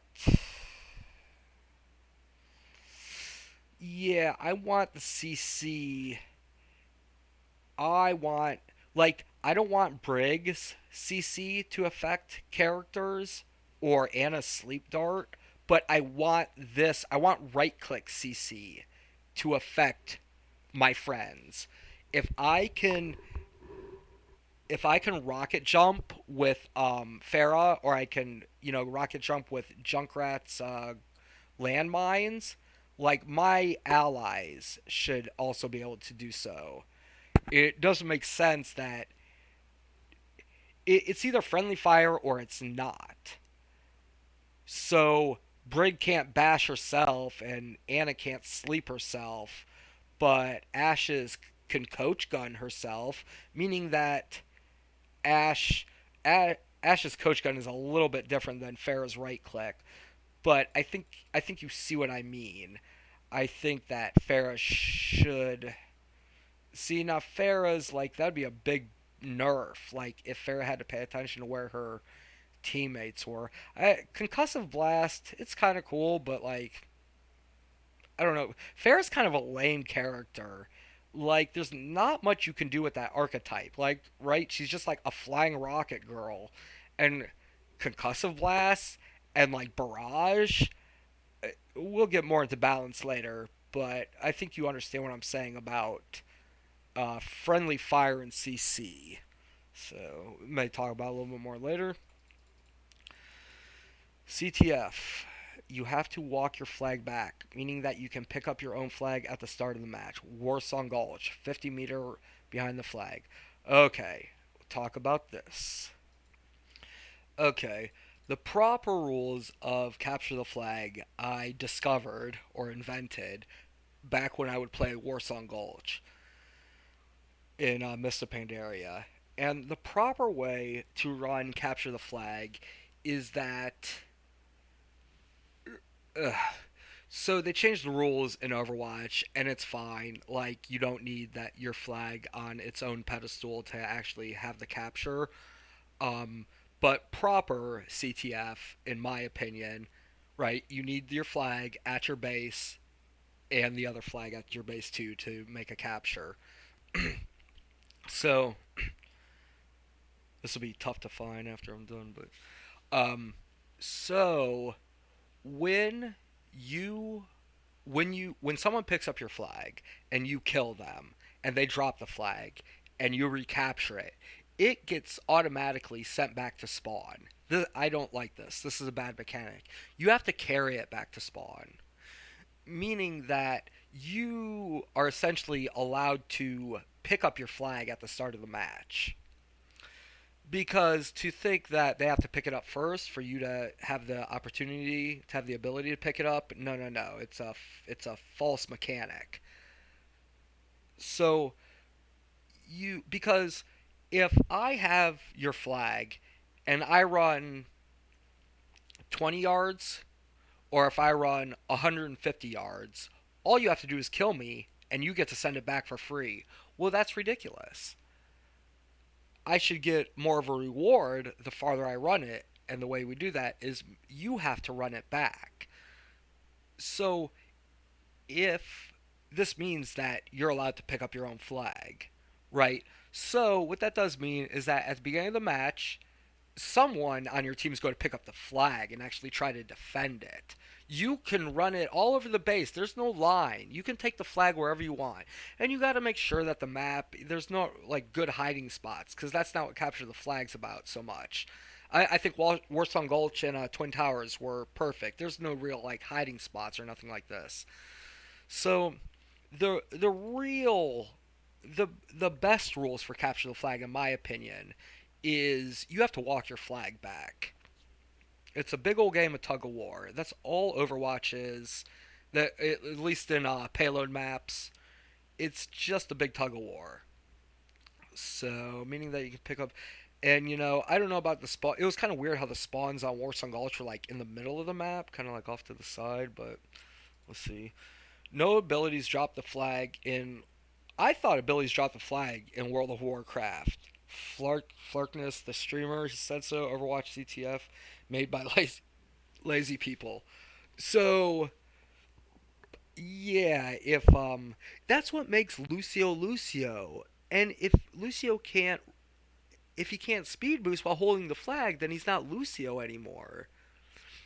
Well, if that makes Lucio a must pick on on capture the flag, the answer is to make a counter to him, not to strip him of his abilities, right? I I understand you guys aren't spending a lot of money on capture the flag, and that's fine, that's fine, that's fine. But we have unlimited money. I'm king of Overwatch. La la la. All right, so alt charge preserved when swapping heroes, meaning if you swap off Tracer, her alt charge is preserved, even if her teammate picks Tracer. The alt charge is still there. So yeah, uh, a quick fix for all of this is to have a conversion table where when I swap off Tracer and swap onto Zarya, we're operating no limits here, right? So then I start Zarya with some amount of all charge.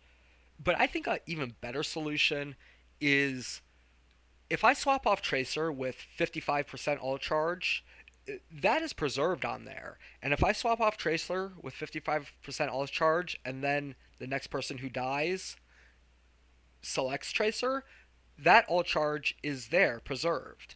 I think this is a beautiful way to solve the problem because you get penalized for swapping heroes, right? In a game where you're supposed to swap heroes. It's kind of funny, but anyway, I think saving that all charge on the hero is the perfect way. Now I've heard the counter argument. Well, yeah, but then you're just going to go in and build up all charge and then swap off and then play the game, and then later on in the match you'll swap back to all six heroes who have all their all charge ready, and it will be unfair. But they're not seeing the ultimates that you've foregone along the way to get to that point. It's no, no, no. There's nothing wrong with saving all charge. And I don't even think it will cause different strategies to formulate. Like no one is going to say, let's build up Czar's alt charge, let's build up Hanzo's alt charge, and then let's put him in back in spawn. Let's put him back in the closet for a little bit, and we will see what happens. And if the play comes up, then we'll bring him back out with full alt charge. No, no, no, no. Customizable wall textures, etc. Looks like Star Fox, and you can color paint patterns, etc. Imagine being able to make Tracer look like Invincible Zelda or give May plaid pants, etc. Yeah, so like in the workshop, like I should be able to color the walls the color I want them. I like the color. The color palette of Super Mario Bros. When he's invincible, or like when Link in the original Legend of Zelda, when he gets the clock and the time starts. I love that color palette.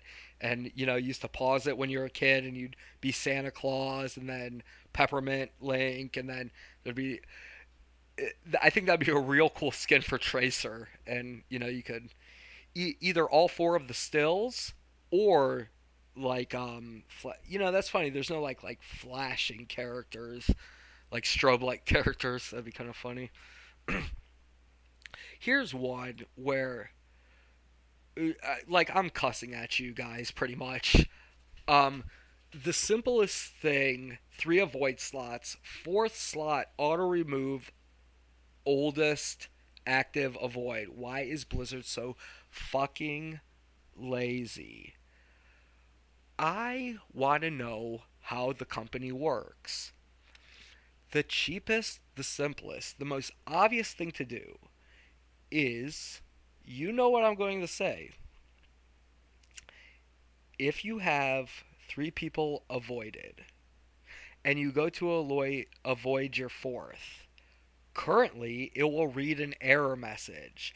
You have three people in slot, unable to avoid one extra. Why on God's green earth do you not remove one of the players on the avoid list, preferably the one who has been there on the avoid list the longest, and then replace it with the person who I just clicked avoid. I am about to fucking lose it. What are you guys doing? Who what what is going on? It's a PvP game, for crying out loud. I'll pay for it. Where do I put I'll pay how much? How much is that going to cost? I will fund the project. What are you what? Ugh. I'll just go sit here for a sec. I'll let you think about what you've done.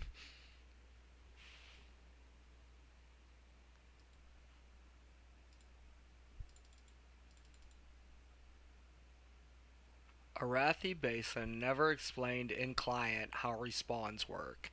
Irresponsible and appalling. So I played a lot of PvP and WoW, and I never really understood exactly how you respawn, where you respawn. Well, I want the rules inside the client. I mean, this is a reoccurring theme with this paper, so obviously you know what I'm talking about. Auction house. Since buying skins isn't pay to win, make a Diablo 3 auction house and let Blizz take a cut, multiple revenue streams needed, so you can tweak the ones that aren't profitable. Yeah, since buying, yeah, let me. I got tons of skins, right? I need some cold hard cash, or if we had 2.5 cents game time, that'd be fine too. Okay, so this is one of the last thing. I just wrote this down.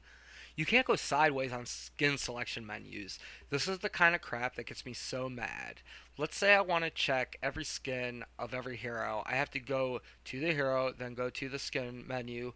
When I want to check the next hero's skin, I have to hit back twice, then click on the next hero, then the next skin folder. Why can't I just go sideways? Say I want to check who has golden guns. In and out, up and down, up and down. Just let me scroll sideways. It's like these programmers don't know what a matrix is.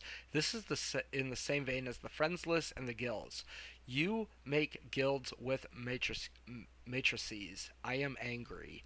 So sometimes it's time to buy a golden gun. I have a high level account and I only have half the golden guns and I only play competitive, right? So I don't really care who gets the next golden gun, but I want to make the best decision.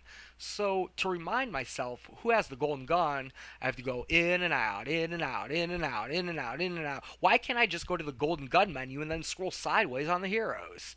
But anyway, I do not like Tex. Widow can bounce off knee walls. Mercy cannot bounce off nothing. Does she bounce off an ally?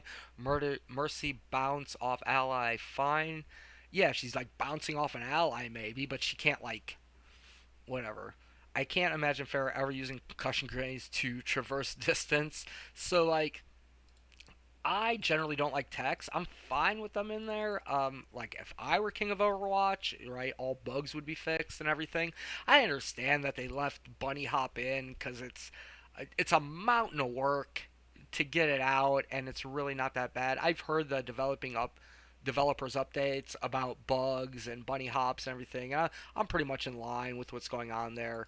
Overwatch, pretty good game, so but I don't like techs. And what I'm describing as techs, um, maybe what other people describe as techs, I would say it's part of the game. But people seem to throw the word tech around, where it's just part of the. When I mean tech, like I don't. It's fine. Overwatch is fine right now. But one thing I want to mention is Farah doing a 180 to concussive grenade herself to move faster to the action, like that would never happen, right? So maybe she can't hit herself. Maybe CCs can't work on yourself. Like you cannot see. It makes sense for Junkrat. Like yeah, he's going to throw down a mine and he's going to blast himself up in the air because he's a crazy dude, right? But to do a 180, For Farah to actually want to do that in real life, it would have to blast her like a good 20 or 30 yards, not like 7 or 8 yards. If it blasted her to 20, 30 yards, it would make more sense, like lore wise, you know. Uh, but this is a minor issue, so we'll go on. We'll move on. Enemy ultimate charge is able to be seen, make them glowing or something. Estimating if the enemy has all charge or not is a stupid thing to measure in games and competition. It's akin to remembering where loot boxes are. Loot boxes. I guess I meant health packs. I'm fine with not revealing an enemy alt charge, by the way, or add-ons to estimate the enemy alt charge. Um, so yeah, I would be fine with if they let me see the enemy alt charge. I'd be fine if they let it go too. But I want add-ons. I want add-ons to estimate when the enemy has alt charge. There's no reason not to. You know, um, yeah, I can have computers help me play the game. We're not talking about aimbots or anything like that. I can input that information. I can start a stopwatch. I know the average Zarya has her grav in 5 minutes, so I see Zarya using her grav, and I start the stopwatch, and I keep an eye on it, and it's nearing 4 minutes and 30 seconds. I know she probably has it close to it, right? I'm able to do this, so just put it in the client, in that vein kind of deal. Okay. WASD spamming is fine. I don't like delayed movement mechanics. Yeah, like I like the WASD spamming. I think that is the way Overwatch should be played. But I don't play Call of Duty.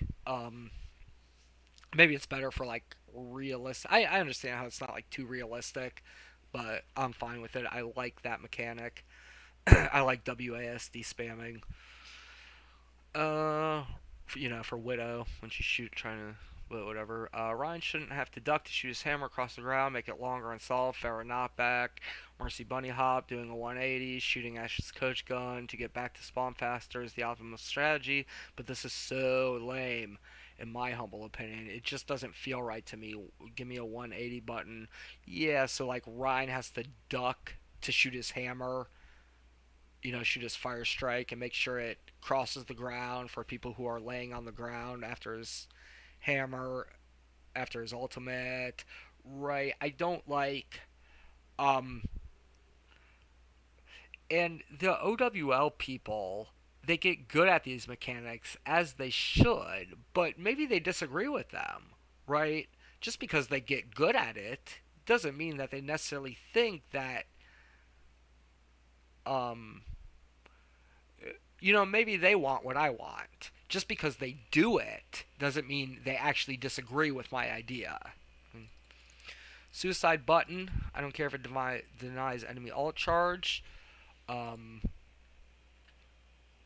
Unlimited BAP immortality field. Yeah, so we need a suicide button, right? There's no reason not to have one. All right, so we got here. Unlimited BAP immortality field should be fixed by doing instant respawns and moving the spawn 25 meters back. Same with Wrecking Ball, starting hook on cooldown. Lame. Understand it's very expensive to move the spawn door back 25 meters, but not with Star Fox graphics. Official texture pack available 6 weeks after initial Star Fox fix. So, excuse me. There was a problem where you on defending point B on Hanamura, you could switch to BAP and throw out the immortality field and like go back into spawn, double switch and have it back off cooldown. And they fixed this in the wrong way, in my humble opinion.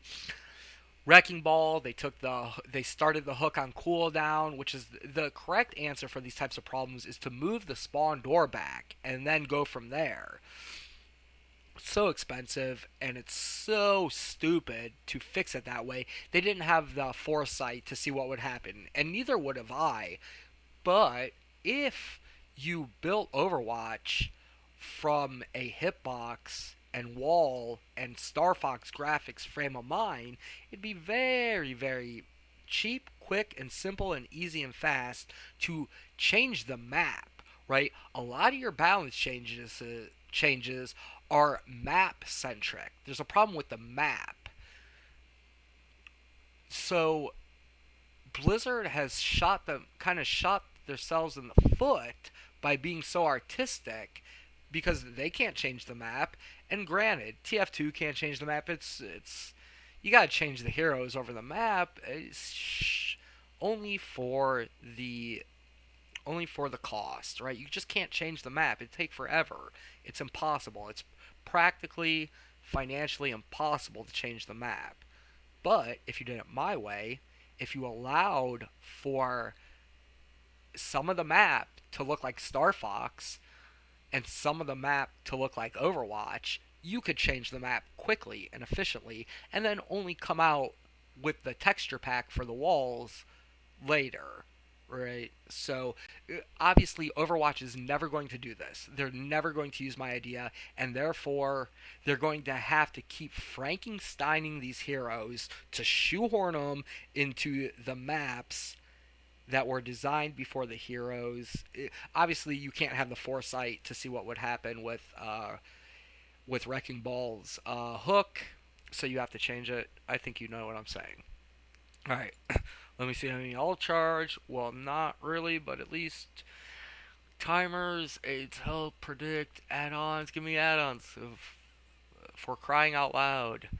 If I can hire a butler to watch and help me play, then I can put it in client. Enemy alt timer predictions. I told you about the stopwatch.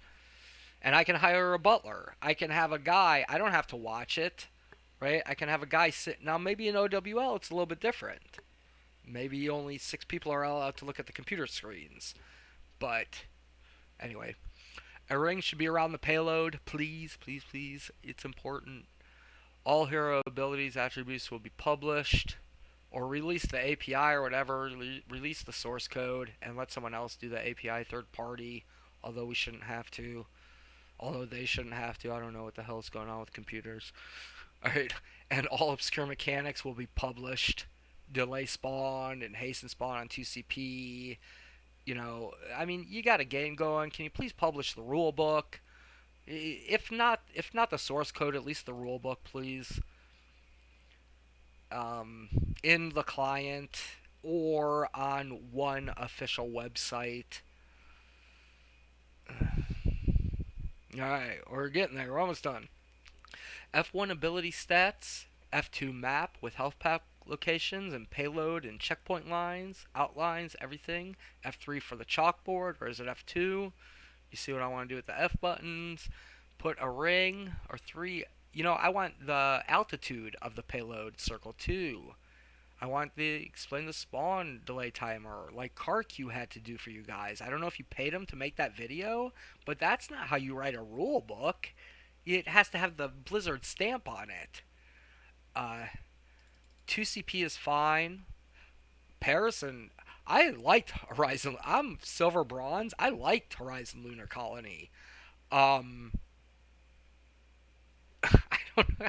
2CP is fine. Yeah, Anubis is a little hard to take on second point, and Hanamura is a little hard to take on second point. I still have a blast.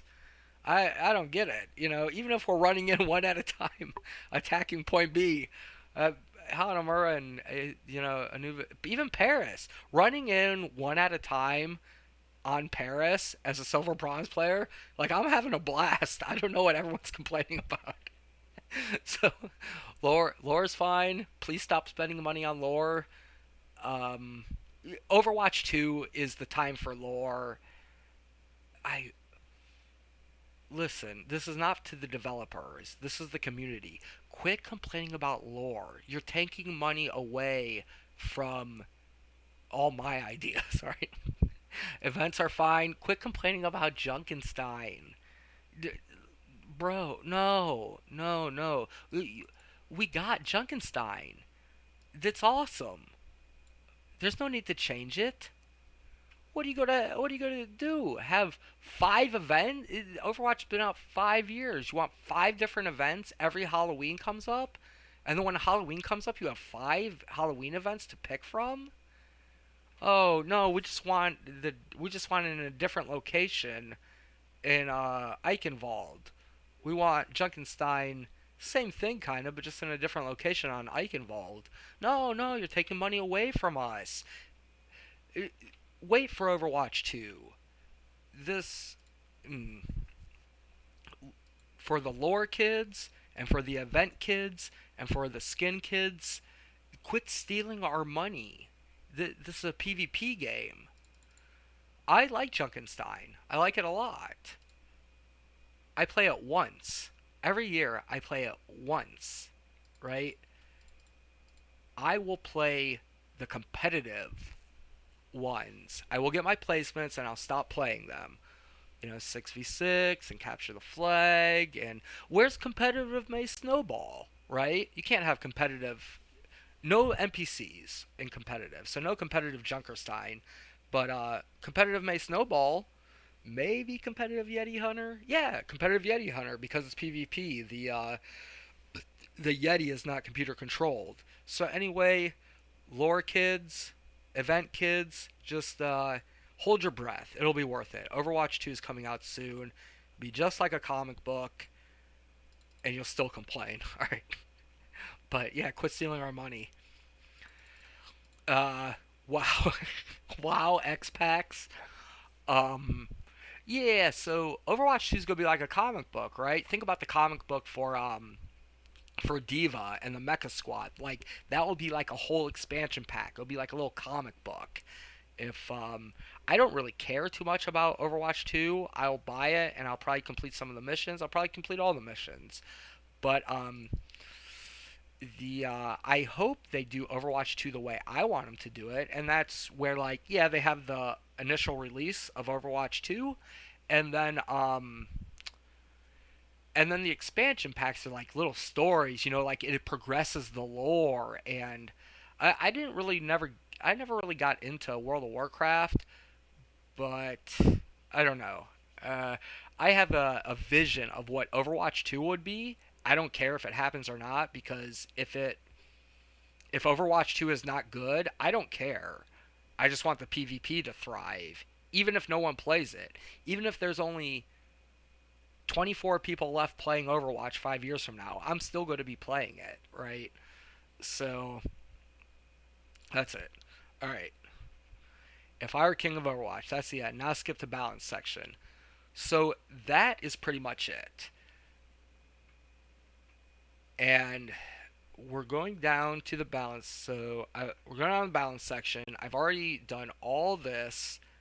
For the necessary features, I really got to draw up like what exactly I'm wanting.